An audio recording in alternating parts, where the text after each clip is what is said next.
So sa mga may DE64, DE63, ayan ito DE62. Ayan, so kumpara natin tong luma. Ayan, ito yung bago. So wala na yung release valve dito. Relief valve ng lumang ating thermocap. So ito yung mga kalimitang dito, issue mga boss. Ayan, kapag yung coolant ninyo is napupuno na yung niyo, kumbaga yung reservoir niyo, reservoir. Ayan. Kapag napupuno na yan mga boss, ito yung issue. Ayan, kasi dito yan nakalagay. Itong hose na to, nakakonektado ito sa doon sa patungo sa ating reservoir. Ayan.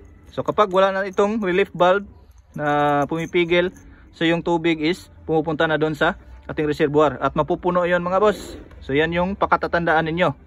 Ayan, so kung magpapalit kayo nito, palit na rin kayo ng thermostat, palit na rin kayo ng radiator cap. Yan yung paalala natin mga boss.